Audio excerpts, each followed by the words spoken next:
Hi, my name's Odalis, and my stepmother told my father to end me while he shattered my ribs and slammed a mortgage paper in my face. It didn't start there, though. It started the day I came home and found my name scraped off the mailbox, the quilt my mother made sold for $4 at a thrift store, and my childhood room turned into my stepbrother's gaming den. They said I was unstable, that I made things up. But what if everything they accused me of was actually part of their plan? Do you know what it feels like to be rewritten in your own home? Because I do. And this is how it all unraveled. It was just after 2 on a mild Sunday afternoon when I pulled into the driveway, and the only sound I heard was the idle grumble of unfamiliar engines. Parked behind my dad's old pickup were 3 glossy SUVs and a sedan with out-of-state plates. I frowned. No one had told me there was company. I hadn't seen my father since I got back from my consulting trip last week. I'd texted twice, called once, no reply. Figured he was busy, or just being his usual gruff self, but something in the air that day felt too tidy. I stepped out, still in my travel-worn blazer, my overnight bag still zipped in the back seat. The breeze carried hints of barbecue and artificial vanilla, cake frosting. As I approached the front steps, the front door creaked open before I touched the handle. Laughter poured out like I'd walked in on the climax of a joke. Dozens of voices, glasses clinking, kids squealing. The entryway was filled with bright balloons in navy and gold. A massive banner hung from the ceiling arch. "Happy 72nd, Harlan." My pulse froze. I stood there for a second too long, scanning faces, waiting for that usual beat of surprise and delight when the prodigal daughter returns. But no. Heads turned. Expressions shifted, not in welcome, more like guilt caught in motion. Then she came. Vera. My stepmother, in all her curated elegance, wearing a cream dress too perfect for a casual gathering. She walked toward me with a flute of champagne in one hand and that overly trained smile she always wore around company. "Oh, you're here," she said, like she'd found a scratch on her marble countertop. "Looks that way," I replied, my voice steady, but my gut already flipping. She looked over her shoulder, then back at me. "We thought you were still in Denver." "I texted last night. No one answered." She blinked once. "Well, we didn't want to trouble you. You're always working." I stepped past her, eyes flicking over the room. Cousins, uncles, neighbors, even Mr. Halverson from next door, who hadn't left his house in 6 months. All here, all smiling, none expecting me. I swallowed a metallic taste. "Is Dad around?" "He's with Cassian," she said quickly. "In the backyard." I nodded and walked through the house that still bore the shape of my childhood, but none of its soul. As I passed the hallway where Mom's altar used to be, where we used to light candles on her birthday, I stopped. It was gone. In its place, a large canvas painting hung perfectly centered. It was Vera, draped in a silk shawl, seated in our garden, with the word matriarch engraved on the brass plate beneath. My chest tightened, my breath catching like it had tripped over a memory. I turned to Vera, who had followed me in her silent, soft-heeled way. "We thought a little update would lift the mood," she said, eyes never leaving mine. "Too many ghosts in this house, don't you think?" I didn't answer. I didn't need to. My silence was its own sentence. I turned back, eyes locked on the empty space where my mother's photo once stood for over 2 decades, a space now occupied by curated lies. Moving into the living room, I floated like a ghost. A woman with no place in the house she helped clean, whose name was now treated like dust. No one offered me cake, no one asked where I'd been.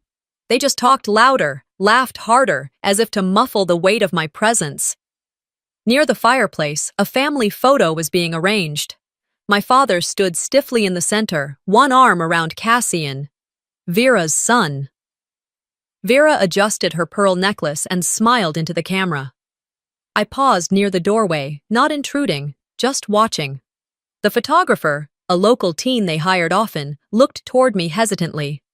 Vera leaned over and whispered, not quietly enough, "No need to wait for Odalis. She always hated pictures." Click. Just like that, the shutter captured the moment. Not just the photo, but the truth. I was no longer part of this bloodline. Not really. I slipped out before the cake was cut, out the back door, where the lights didn't reach. The air was cool, shadows stretching across the lawn like fingers. I walked to the garage, our old garage, where Dad and I used to spend weekends sanding wood, fixing loose shelves, working in companionable silence. The old bench was still there, weathered, sturdy, forgotten. I sat down, staring at the dust-dappled floor. My hand trembled over my phone. I opened my messages. No new ones, no missed calls, not even from my father. They hadn't just excluded me. They'd restructured the entire narrative without me. For years, I tried to be the daughter who never caused problems, never asked for anything. I kept my head down, took care of things when Vera couldn't, paid the taxes when they forgot, sent flowers on anniversaries. And now, I was the stranger in a home built on my childhood. A family doesn't need to scream to erase you. Sometimes silence is louder than exile. I didn't sleep that night. It wasn't because of the awkward stares or the forced laughter at my father's party. It wasn't even about Vera's smug little grin as she unveiled herself as matriarch of a family that no longer bore my mother's name. What kept me awake, what clawed at my chest in the dark, was something simpler, colder. I was being replaced, not argued with, not disowned, not even yelled at. Just edited out. By morning, the house had gone quiet again. All the streamers were gone, the smell of frosting replaced by bleach and Vera's ever-present lavender spray. Like the night before had been a staged production, and I was merely a bad extra who stumbled onto the set. I made my way to the attic. The floor creaked beneath my bare feet, the way it always had. I wasn't even sure what I was looking for. Maybe a piece of myself, something untouched. My mother's quilt came to mind. She made it when I turned 15, stitched each square with pieces from old clothes, hers, mine, even a few of Dad's work shirts. It used to sit in a cedar chest by the attic window. The chest was still there, same brass latch, same scent of time and dust. But when I opened it, my heart dropped. Empty. No quilt, no scarves, not even the brittle photo albums I'd stored there after the funeral, just a hollow echo, like someone had scooped the history out of my life and left the shell behind. I stood there for a long time, frozen. The only thing that moved was the light shifting through the attic vent, catching the dust like floating ghosts. Downstairs, Vera was humming in the kitchen. That sound alone could send my blood to a simmer. I walked down slowly, not with fury, but with intention. She was arranging breakfast like she always did, exactly 2 slices of gluten-free toast, avocado lined like tiles, and a poached egg balanced on top. For herself, of course. There was no plate for my dad. Or for me. "Good morning," I said, my voice calm but sharp. She turned, fork in hand, as if she'd forgotten I existed. "Oh, didn't expect you up so early." I didn't give her the satisfaction of a response. "Do you know what happened to the cedar chest in the attic?" Her eyes flickered, just briefly. Then came the smile, that practiced, benign, condescending smile. "Which one?" "You know which one." She shrugged, dabbing at the corner of her mouth with a linen napkin. "We had a charity pickup a few weeks ago. Some local church was taking donations for their rummage sale. I went through some of the storage items, things that looked unused. You weren't using them. They were just gathering dust." "You gave away Mom's quilt?" "Oh, Dallas," she said, voice thick with fabricated concern. "I thought you would have taken anything important with you when you moved out. You're a grown woman. Surely you didn't expect us to keep every scrap of fabric lying around." She turned back to her toast, slicing through it as if we were talking about expired cans in the pantry. I didn't say another word. I grabbed my keys, slipped on my sneakers, and walked straight to the one place no one ever expected me to go. The thrift store on 6th and Maple was a small, faded building with flickering lights and a volunteer cashier who always wore headphones. I'd passed it 1,000 times without looking inside. Today, I marched in like a woman on a mission. 3 aisles in, under a rack labeled Vintage Finds, I saw it, the quilt, folded carelessly, priced at $4. A sticker slapped on the corner like it was just another outdated blanket nobody wanted. I picked it up slowly, running my fingers along the threadbare square of my mom's old garden dress, the one she wore every spring to plant tulips. My thumb brushed over the navy patch from Dad's uniform shirt. She had stitched it like a badge of honor back then, a memory I didn't know I still remembered until I felt it in my hands. I didn't cry. There wasn't room for tears anymore. I walked up to the cashier, paid in cash, and left without a word. Holding that quilt felt like laying someone to rest twice. Back at home, I folded it neatly and placed it inside my closet. This time, no cedar chests, no hiding it away. If they wanted to erase her, they'd have to try harder. That evening, I went to check my email.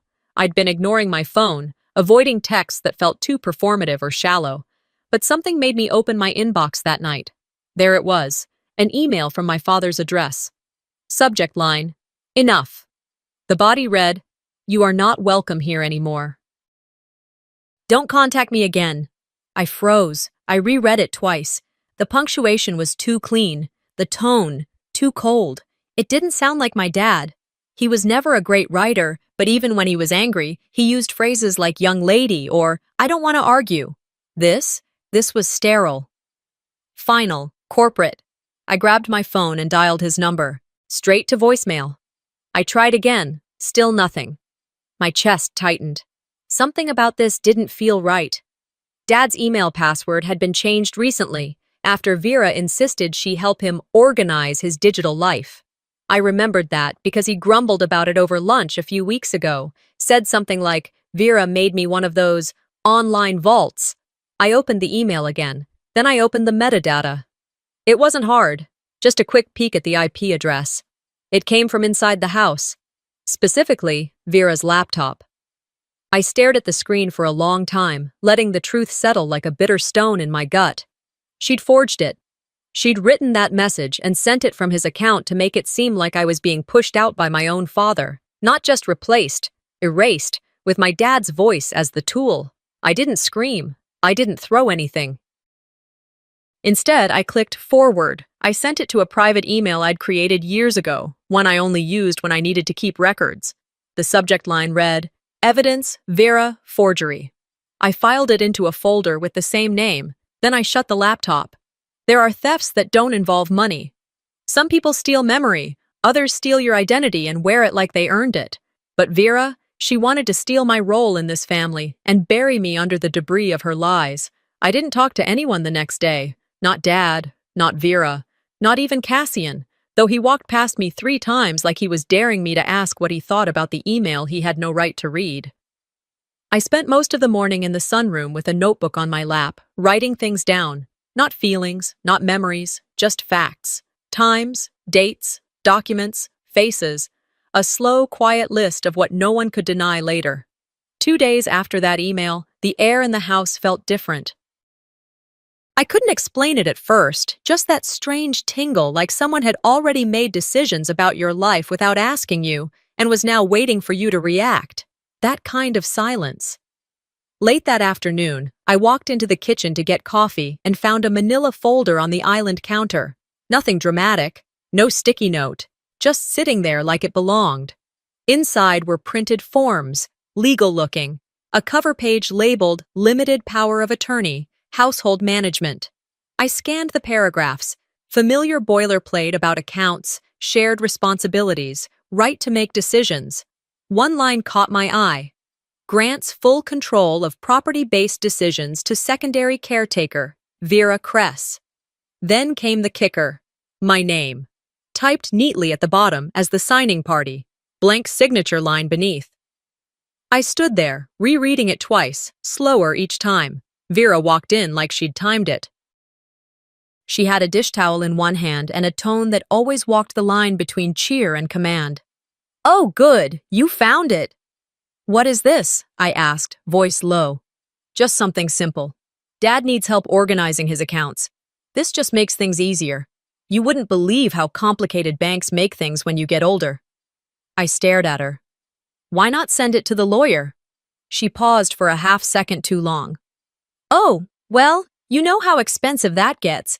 And it's just housekeeping, Odalis. Nothing serious, just routine stuff. I set the folder down and closed it. Then send it to the lawyer. She kept smiling, but her eyes sharpened. I thought you wanted to help. I do, but I don't sign things I don't understand. Vera's smile stretched a little tighter. You're making this more complicated than it needs to be. And you're pretending I'm still 18. I walked out before the exchange got any uglier. That night, after dinner, I went into Dad's study to drop off some receipts for him. The room was dim, but the safe near the bookshelf was open. Probably forgot to close it again. He did that sometimes now. I noticed the same manila folder resting right there inside. I pulled it out. The signature line was no longer blank. My name was signed in a neat, flowing script, slightly slanted to the right. At first glance, it even looked like mine, but it wasn't. Not quite. I went back to my room, pulled up a check I'd written 2 months ago, and held it side by side with the document under the desk lamp. The O was off. My lowercase d was always loopy. This one was tight, too perfect. Whoever did this had either traced it or used a signature generator. I scanned both copies and saved them to a new folder on my encrypted drive labeled Evidence Documents. I didn't tell anyone, didn't slam any doors, but inside, something shifted. They think I won't notice. They think I'll fold. But I'm not folding. The next morning at breakfast, Cassian kept glancing at me between bites of his omelet. Something smug hung around his shoulders, like he'd just been given a secret. You look tired, he said finally. I didn't sleep much, I replied without looking up. That's not good. You should get out more. Maybe clear your head. I looked him in the eye. Clear my head of what? He shrugged. I don't know. Whatever keeps you so suspicious. His tone was laced with the kind of arrogance that only comes from people who think the game is already rigged in their favor. Later that afternoon, I went into the living room to dust my mother's bookshelf, one of the few things Vera hadn't managed to replace yet. As I reached for a hardcover, my eyes caught something in the far corner of the ceiling. A small black dome, no bigger than a lemon, but smooth, dark, and humming with quiet electricity. I backed away slowly, heart rising. I followed the track of the baseboards, the corners of each room. 3 more. All discreet, all recently installed. 1 in the hallway, 1 in the dining room, another facing the front door. I didn't need to ask who put them there. I knew. Cassian had been fixing the Wi-Fi all last week. I went back to my room, pulled out my old laptop, and used a simple IP scanner. The camera feeds weren't encrypted well. Amateur setup. Cassian probably thought I wouldn't even notice them. Within 15 minutes, I was watching myself on screen. The footage showed me walking through the house, pacing. A 5-minute clip where I muttered under my breath in the hallway, visibly upset, most likely after reading that forged email. Another clip, spliced together from different times, made it look like I was talking to myself for hours. There was no context. No audio logs before or after, just pieces of a narrative being assembled in someone else's hands. They weren't just watching me. They were crafting a version of me for someone else to see. I downloaded every file, logged the dates, times, and file names, backed them up to 3 different encrypted locations. I didn't confront him, didn't go storming down the hall like some TV drama scene. Instead, I went to the store, bought a high-speed external drive, and labeled it with a piece of masking tape, Theater. That night, I sat at my desk and looked through every frame of every video. They wanted a show, fine. Now they'd get a record. By the end of the week, I had stopped expecting to feel safe inside my own skin. Not in this house, not around these people. Every time I walked into a room, it felt like the air had already made up its mind about me, like the walls themselves had been told what to think. It started on a Friday morning. I was standing in the hallway, waiting for the laundry to finish, when a message pinged on my phone. It was from Kayla, my second cousin. We hadn't spoken in months, and I almost ignored it. But curiosity got the better of me. It was a screenshot, blurry but readable. A private Facebook group chat titled Family Circle. At least a dozen participants. The usual suspects, cousins, spouses, Vera. At the top of the screen was a meme, A photo of a woman with wild hair yelling into a void, captioned, "When you think you're the main character, but you're just the family headache." Underneath it, my name, tagged. My chest went still. My thumbs hovered above the screen as my eyes scanned the replies. Cassian. At least she didn't throw a tantrum this time. Then came the laughing emojis. Heart reacts. Comments like, "Classic Odalis," and "Some people really love their drama." No one defended me, not even the ones who used to send me Christmas cards. I didn't reply. I didn't text Kayla back. I knew she sent it to help, but there's no way to help someone who's been made the punchline in their own bloodline. I turned off my phone and walked outside. The sun was out, deceptively bright, trying to warm a day already frozen from the inside out. I made my way down the front steps and across the lawn toward the sidewalk. Just moving, just trying to remember what it felt like to exist in motion. As I passed the mailbox, something stuck out of it. Not mail, a flyer, folded 3 times, tucked halfway in. I pulled it out and opened it. A pastel-colored brochure for a wellness retreat. The header read, "Healing Paranoia and Emotional Disturbances Through Nature and Accountability." Underneath, in fine print, "Because sometimes the most unstable person in the family doesn't know they're the problem." I stood there, flyer flapping in the breeze, mouth pressed into a flat line. It wasn't addressed to anyone, no name, no return label. But I knew who sent it. I folded it neatly and slid it into my back pocket. Then I went inside, poured myself a cup of coffee, and sat at the kitchen table. I opened a new page in my notebook, titled it in bold black ink, "Character Assassination, Week 2. That night, at the local bakery, I stopped in for a loaf of sourdough, something small, familiar. The woman behind the counter, Shannon, who'd known me since high school, looked at me with that soft kind of pity reserved for people recovering from breakdowns. "I heard you're taking some time off for your health," she said gently, sliding the bread into a bag. I blinked. "Excuse me?" "Nothing bad, just, your stepmom mentioned it to my aunt at church, said you'd been struggling with some things, that you needed space." I didn't respond, just nodded, paid, and walked out with the bread held tight against my chest like a shield. Struggling. That's what she was calling it now. By the time I got back to the house, I'd stopped shaking, not because I wasn't angry, but because I finally understood the game being played. They weren't just excluding me, they were rewriting me. That night, after I put the bread away and changed into something more comfortable, I walked past the dining room where Vera was reading with her tea. Always tea, always that lemon balm blend she insisted calmed her nerves. I paused just long enough in the doorway for her to notice. She looked up, blinked once, and offered that same infuriating smile she'd perfected. "Something on your mind, sweetheart?" I stepped inside. "I know what you're doing." She tilted her head, playing innocent. "Doing? You're rewriting a version of me that no longer exists. You're building this character. Unstable, erratic, over-emotional, and you're pushing it out to everyone who'll listen." She took a slow sip of her tea. "Odalis, I'm not writing anything. People just see what's always been there." Her voice was soft, sweet, the way someone might speak to a child caught stealing cookies. I leaned closer, voice low but clear. "Keep going, keep pushing this story, but understand something. I'm not just angry anymore. I'm prepared. If you keep this up, I won't just fight back. I'll burn your little empire down with facts." Her smile faltered, just slightly. She set her teacup down with deliberate care. "Are you threatening me?" "I'm warning you." She studied me then, like I'd finally become something she hadn't accounted for. Not a nuisance, not a liability, a threat. I left the room before she could respond. I didn't need more words.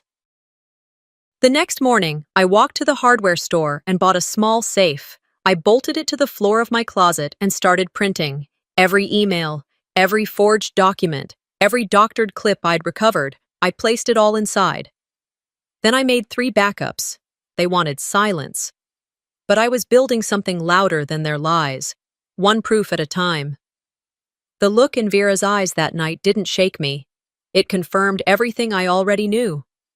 She wasn't surprised I'd found the will. She was only surprised that I'd finally grown a backbone.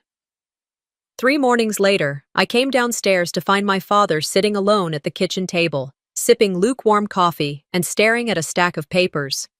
The sun poured through the blinds, catching the side of his face in light so sharp it made the wrinkles near his temple stand out like cracks in dry soil. I could tell he'd been up for a while. The documents in front of him looked freshly printed, corners crisp. One of them had a highlighter mark across the title, Equity Withdrawal Application, Pending Signature. I poured myself a cup of coffee, ignoring the stiffness in my shoulders, and sat across from him. "Morning," I said softly. He didn't look up. I tried again, nodding toward the papers. "Is there something I should know?" That got his attention. He looked at me for the first time in days, but there was no warmth, no flicker of recognition in the way his eyes used to soften when I entered a room. "This house," he said slowly, voice heavy with something that wasn't quite his own, "was never yours to begin with. You've lived off my name long enough." It hit like a slap, not because it was loud, but because it came from his mouth, from the man who used to hold me on his shoulders at county fairs, who taught me to use a hammer, who cried the day Mom died and held my hand like I was the only thing tethering him to the world. Those weren't his words, not the man I remembered. They were hers. I didn't say anything. Instead, I stood, carried my mug to the sink, and rinsed it out. Then I walked straight to the garage. The smell of oil and cedar dust hadn't changed. The same old tools still lined the pegboard above the workbench, and his old red toolbox sat in the corner, scratched, dented, but solid. I knelt down, unlatched it, and opened the bottom drawer. There, between a rusted tape measure and a socket wrench set, was a weathered envelope. My name was on it. Not sweetheart, not pumpkin, just plain block letters, ODALIS. My hands shook slightly as I opened it. Inside was a folded sheet of lined paper and a notarized will. Dated 3 years ago, before Vera ever moved in. It was short, handwritten, and direct. I leave the house at 112 Maple Drive and all its belongings to my daughter Odalis Vane. She's the one who's always taken care of me, and she'll take care of this place too. Signed, Harlan Vane. My chest tightened. My fingers closed around the paper like it might disappear if I blinked too long. I didn't cry. I didn't even breathe for a moment. I just stood up, walked back inside, scanned the document into my laptop, encrypted it, and backed it up 3 different ways: Google Drive, encrypted USB, and a hidden folder on an external drive labeled Wrench. It wasn't just a will. It was a time capsule from a man who hadn't yet been rewritten. That evening, over a dinner Vera had ordered in, Thai food, because cooking was beneath her lately, I sat at the table with them, calm, neutral, like I hadn't found a bomb in the garage with her name all over it. She poured herself a glass of wine and leaned back in her chair, always so composed, so perfectly poised. I waited until she took her first sip. "There's a version of the truth that's older than you," I said, keeping my voice steady. "And it has his signature." Her smile didn't crack, but her grip on the glass tightened. "Oh?" she said, acting innocent. "Is this about the drama in the garage?" Dad looked up, confused. "What garage?" I kept my eyes on her. "The one where he put what actually mattered before you got here." Vera swirled her wine. "Then sue me." I leaned in slightly, just enough for her to feel it. "I won't need to." She raised an eyebrow. "No?" "You'll do it to yourself." She stared for a beat too long, then chuckled. "You've always had such flair for the dramatic, sweetheart. You've always had a flair for underestimating me." She stood then, not quickly, not with rage, just with that slow, measured grace of someone who still believed she had all the power in the room. "Whatever you think you found, Odalis, it won't matter. You don't know how these things work. The court cares about what's on file, not dusty papers and daddy's little letters." I let her talk, let her fill the silence with confidence. Because I already had Silas's number queued up in my phone. Because I had timestamps, signatures, legal precedents, and every reason to stand my ground. After she went upstairs and Dad followed without a word, I sat there alone in the dining room, listening to the old house settle into evening silence. They thought I was just angry. They didn't realize I was armed. The cease and desist letter I sent that night wasn't just a legal formality. It was a warning flare. I sent it with my hands steady, my mind clearer than it had been in weeks. Vera would receive it in the morning, and I knew she'd laugh at first. Cassian would probably toss it onto the kitchen counter with a smirk, muttering something smug about empty threats. But that letter had weight. It wasn't printed just on paper. It was typed in every sleepless night I'd endured, signed in silence I'd swallowed, and delivered with the quiet vengeance of a woman no longer afraid to be loud. It didn't take long for them to strike back. 3 days later, I got a call from the hospital. A nurse, kind voice, said my father had collapsed in the backyard while trimming a hedge. I threw on jeans and a jacket, didn't even brush my hair, just grabbed my keys and drove like the road owed me speed. When I got to the ER, my heart was thudding, my mind racing. He was still my father. I didn't care how cruel he had been lately.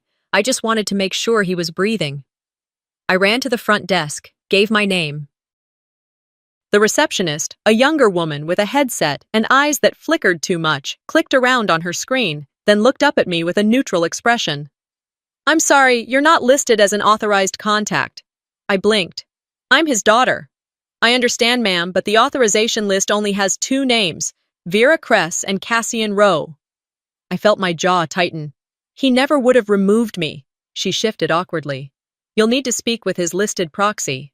I looked past her, through the glass wall separating the lobby from the patient waiting area, and there she was, Vera, sitting calmly in the hallway, clipboard in hand, signing papers with the confidence of someone who had expected this moment and rehearsed it. I pressed my palm against the glass, breath catching. She looked up, saw me, and smiled. Not the polite, socially acceptable kind. It was a private smile. One you give a rival after the final chess move lands. Cassian was standing next to her, arms crossed, looking bored. He didn't even pretend to acknowledge me.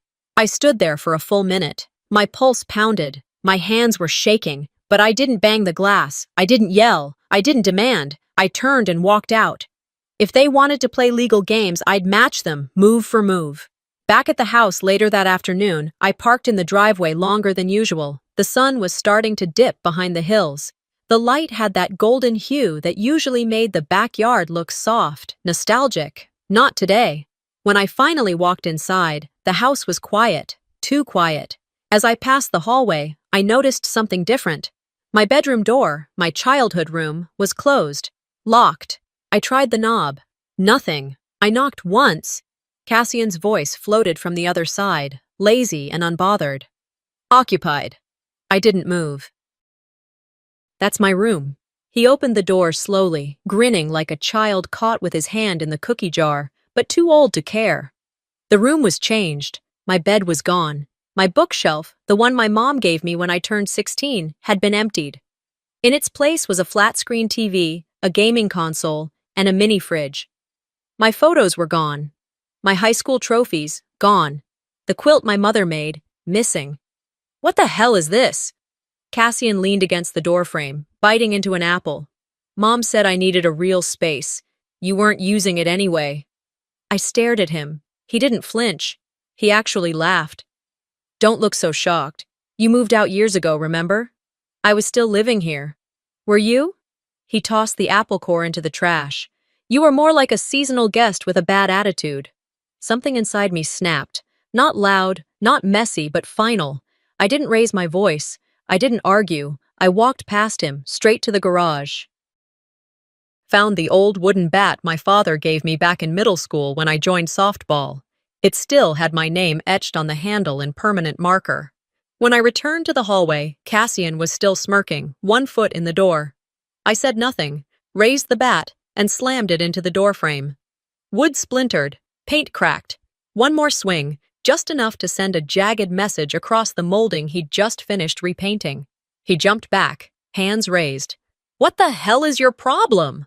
I lowered the bat, calm. "You want to steal the past?" I said. "Then rebuild it from splinters." Then I walked away. That night, I sat at the kitchen table, drafting a formal legal notice. I titled it clearly. Subject: Cease and desist. Occupation without consent. It laid out the facts. I was still a legal resident of the property. My belongings had been tampered with. My access to my father's medical care had been illegally blocked.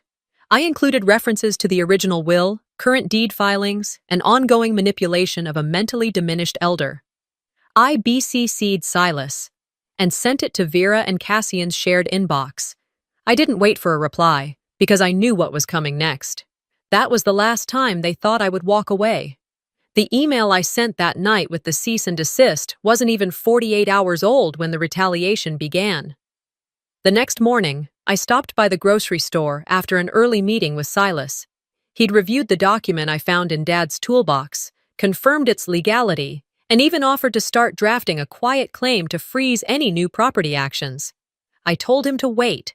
I still wanted to give my father a sliver of dignity, a way to come back to reason before this exploded. That now felt naive. It was just past noon when I returned home. The grocery bags rustled in my arms as I walked up the drive, but something about the mailbox stopped me in my tracks. My name had been removed. The label I placed there 5 years ago when I moved back after Mom's death. Gone. In its place was a new metallic strip. Cress Row. I stood still, milk sweating in one hand, the other clenching the keys hard enough to leave crescents in my palm. I didn't cry. I didn't scream. I walked inside. The door opened to silence, too quiet, like the whole house was holding its breath. Then, a voice echoed from the living room, male, unfamiliar, clipped and professional. Yeah, this is the main space. Open floor plan, original woodwork, plenty of potential for staging. I stepped into the room and saw a stranger holding a clipboard, mid-30s, wearing a blazer too polished for a social call, taking photos. Cassian was lounging on the couch with a half-empty soda bottle, acting like nothing was out of place. "What's going on?" I asked, setting the groceries down on the hallway table. He didn't even look up. "We're listing the house." I blinked. "You're what?" He finally turned to me, calm as ever. "Mom thought it was time. The place is too much for Dad, and let's be honest, it's not exactly like you've been contributing." Contributing? I took a step forward. "I've paid every property tax bill since 2018. I maintained the insurance. I literally painted these walls with Dad the summer after Mom passed." The real estate agent tried to excuse himself, but Cassian waved him to stay. "We're just finishing up here," he said, like I was the guest. "Just sign the paperwork, Odalis." Vera's voice cut in as she appeared from the hallway, holding a manila folder. "We've already found buyers interested. You'll get a cut, of course, provided you don't drag this out." I looked at her, then at the man snapping another picture of the fireplace. My chest was heaving now, but I wasn't afraid. I walked over, took the folder from her hands, and opened it. More legal language, more nonsense dressed up like consideration. A signature line at the bottom, ready and waiting. I tore the folder in half. Cassian laughed under his breath. "God, you're exhausting." Vera didn't flinch. She turned to my father, who had just stepped into the room. His shirt was buttoned wrong, and his hair was still wet from a shower. He looked lost, until Vera placed a hand on his shoulder and whispered something I couldn't hear. Then his expression changed. He walked toward me, slow at first, then faster. I thought he was going to yell, maybe point a finger. Instead, he shoved me, hard. I stumbled back, hit the edge of the fireplace, and collapsed onto the floor. Pain shot up my ribs, sharp, hot, immediate. I couldn't breathe. The room tilted, and then I heard her. Vera, calm as the weather, said those words so smoothly, it was like she'd rehearsed them. "End her now." It didn't come with a shout. It wasn't a command. It was a suggestion, casual and chilling, like she was asking someone to pass the salt. My father raised his fist, his face red, trembling, veins pulsing at his temple. He brought it down once. I barely got my arm up in time to block it. Pain bloomed through my shoulder, my side. He raised it again. I heard Cassian say, "Dad, no!" But it was too late. That's when I saw it. Out of the corner of my eye, above the hallway arch, the blinking red light of the security camera I hadn't disabled, the one Vera forgot about. With what little strength I had, I reached for my smartwatch, pressed the alert button, pre-programmed to send an emergency ping to Silas's private server. The next minutes blurred together. I curled into myself on the hardwood floor, ribs aching, face hot with shame and fury. I could hear Vera pacing. I could hear Dad breathing like a winded dog, confused about what had just happened. Then sirens. 3 sets of footsteps stormed in. Blue uniforms, radios crackling. An officer knelt beside me. "Ma'am, can you hear me? Are you hurt?" I nodded slowly. "Check the hallway camera. It's all there." Cassian was trying to explain something in the background. Vera stood stiff, her arms crossed. My father had collapsed into the recliner, staring at his own hands like they belonged to someone else. They asked me if I needed an ambulance. I said no. I needed a moment. In that moment, while the officers reviewed the footage, I knew something had shifted, not just in my bones, which felt fractured, but in the way the house breathed around me. The truth had arrived, and it had a recording. By the 3rd day in the hospital, I no longer winced when the nurse checked my ribs. The bruising was deep, but the ache had shifted, less physical, more like something hollow inside of me had finally settled. The CT scans were clear. No internal bleeding. The cracked ribs would heal. The swelling around my left eye was going down, and I could breathe without gasping. But the damage wasn't only under my skin. Silas arrived late that afternoon, a leather briefcase in one hand, a calm storm in his eyes. He pulled a chair to the side of my bed and quietly opened the folder he'd brought. He didn't ask me how I was feeling. He already knew the answer.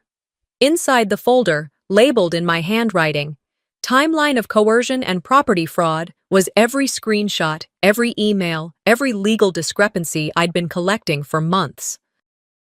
I had categorized them by incident, tagged them by date, and even included audio transcriptions from 2 brief phone calls Vera had made that I'd quietly recorded. Silas looked through the pages with methodical focus. "This is airtight," he said. "Will it be enough?" I asked. He nodded. "It's not just enough. It's overwhelming." A nurse stepped in to check my vitals. She paused, her voice gentler than before. "You need anything, hun?" "No," I said. "I've got everything I need." She nodded, gave me a soft pat on the shoulder, and left. Even the officer who'd been standing outside my room shifted his posture, more respectful now, like I was no longer just a domestic violence case. I was a witness, a survivor, a woman with receipts. That evening, someone leaked the footage. I didn't ask who. Maybe it was Silas's assistant, maybe the officer who saw the full video. Maybe it was time. It started with a 5-second clip, my father shoving me, the edge of the fireplace meeting my ribs, then Vera's voice, clear as glass. "End her now." That line went viral. By morning, it was on talk radio, trending on Facebook, dissected on podcasts. What kind of woman tells a man to hurt his daughter? What kind of father listens? Reddit exploded. A thread titled, "My Stepmom Tried to Erase Me," literally hit the front page. My inbox flooded with strangers telling me they'd lived through something similar. Some offered prayers, some sent resources. A few offered lawyers I didn't need but appreciated. Cassian's photo, his professional headshot, was splashed across every local real estate page with bold headlines. "Local broker, linked to family abuse case." His brokerage dropped him that same day. He tried posting a vague statement, some half-baked denial that truth always has 2 sides. That comment section didn't go well. By noon, reports surfaced that he was under review by the IRS for income misreporting. Turns out, you shouldn't list a house as pending sale when the current occupant hasn't signed a thing. Vera stayed quiet, no statements, no press. She was no longer a voice, just a face. One frozen in the frame where she whispered the unthinkable. 3 days later, I sat in a courthouse beside Silas as we submitted the original handwritten will, the one from the toolbox, dated, notarized, signed in my father's own shaky handwriting. The judge reviewed it, eyebrows lifting as he flipped through. Harlan didn't show. He was still in medical supervision, unfit to make statements. His mental state was fragile, and the neurologist confirmed he was no longer able to manage his own affairs. The judge declared him legally incapacitated. Vera's power of attorney was revoked. Her accounts, every shared asset, joint property filing, and discretionary trust, were frozen. I was granted temporary conservatorship over the estate, pending a full review. For the first time in years, I was no longer just someone shouting into a void. I had the paper, the law, the truth. At the end of the hearing, I didn't speak. I didn't look around for anyone to hug or thank. I just stood up, collected my folder, and walked out. In the hallway, Vera was waiting, alone. No lawyer, no entourage, just her, in a beige coat that swallowed her frame, looking older than I'd ever seen her. She tried to meet my eyes. I didn't give her the satisfaction. I walked past her, stopped just long enough to say one thing. This house will never say your name again. I didn't mean it to be poetic. I meant it literally. Every trace of her in that place was already gone. Photographs, plaques, even her scented candles. When the dust settled, there wouldn't be a corner of that house left with her shadow in it. That evening, I sat on the front porch. The same steps where my mother used to tie my shoes before school. I watched the sun dip below the cottonwoods, letting the air finally stretch without tension. It wasn't joy I felt. It was release, like exhaling after holding your breath too long. Winning doesn't always feel like victory. Sometimes it just feels like surviving long enough to outlive the storm. It had been 4 months since the ruling, but it felt both farther and closer than that, like the stretch of a scar that still itched when it rained. Fall had settled over Fort Collins in that in-between way it always did, half warm, half brittle, trees shedding their memory in bursts of yellow and copper. I pulled into the gravel lot of the care home just before 10 in the morning. The place was quiet, modest, the kind of facility that didn't boast about its equipment or aesthetics but focused on keeping the windows open and the patients clean. They wheeled my father into the visitor room 5 minutes after I arrived. He looked smaller, not in the frail, physical way I expected, though that was true too, but spiritually. Like the man I remembered had folded in on himself, leaving behind something quieter, more aware of what he'd lost. I didn't speak first. He motioned for the nurse to give him the small notepad they kept by his wheelchair. With trembling fingers, he wrote. It took him longer than it should have, the pencil pausing in places where words likely didn't come easy anymore. Then he handed me the paper. I forgot who I was. You never did. I'm sorry I made you carry both our names. I read it twice. I didn't cry. I didn't touch his hand. But I nodded. I folded the paper and slipped it into my purse, not because I was ready to forgive, but because it felt like a piece of the past trying to meet me halfway. I wasn't putting it in my heart, not yet, but I wouldn't throw it away either. We sat there another 10 minutes, not talking, just breathing in the same space again. When I left, the wind caught the front door on my way out. I didn't look back. Later that week, I stood in the foyer of the house I grew up in, holding the brass key one final time. The floors had been swept, the walls freshly painted. I didn't pack anything in boxes. There was nothing left to take.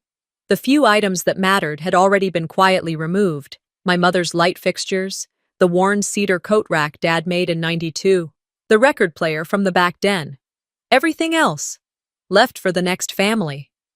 The buyer was a young widow, former military, 2 kids. She had kind eyes and didn't flinch when I told her the history of the house. This place knows how to protect, I said as I handed her the keys. She nodded, and for a second, we weren't strangers. We were women who knew what it meant to fight for a home.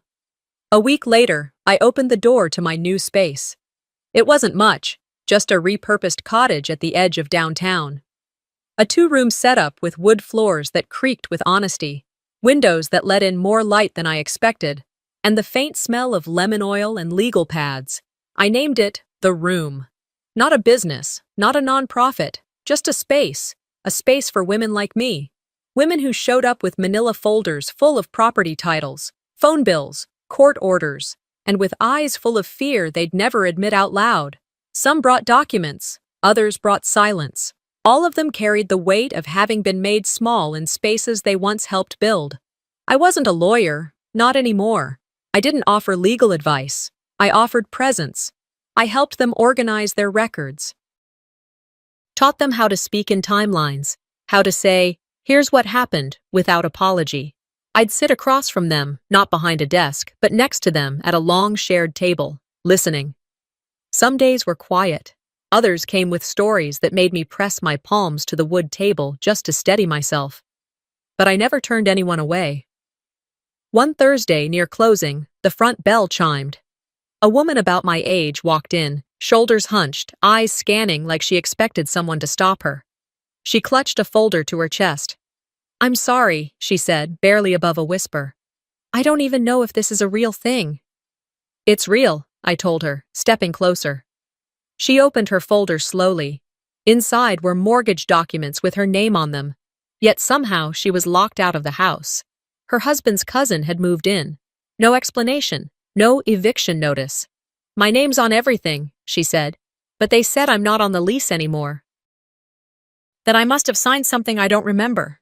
She looked down, blinking hard. "I swear I didn't." I nodded. "I believe you." She started to cry quietly, in the way people do when they've cried too many times already and are just trying not to fall apart in front of another stranger. I reached over, placed a pen and yellow notepad in front of her. "Then let's open the door together," I said. She looked up at me, her face a mix of doubt and hope. I didn't need to promise her anything. Just sitting there was already more than she'd been given in weeks. Later that night, after locking up, I sat at my desk and opened the drawer. Inside was my father's note. I read it once more, then closed the drawer again. I didn't need to reread it every day, because I'd already made peace with the truth. Sometimes, justice isn't about winning. It's about not disappearing. The house they tried to erase me from is gone. But I've built 100 more in the hearts of women who will never again be silent. Not every war ends with a bang. Some end with a quiet reclaiming of power, a slow rebuilding of what was nearly destroyed. Odalis didn't just survive her family's betrayal, she transformed it into purpose, into protection for others like her. Have you ever had to fight for your place in your own family? If this story moved you, share your thoughts in the comments. Don't forget to like, subscribe, and hit the bell so you never miss the next powerful story we bring to light.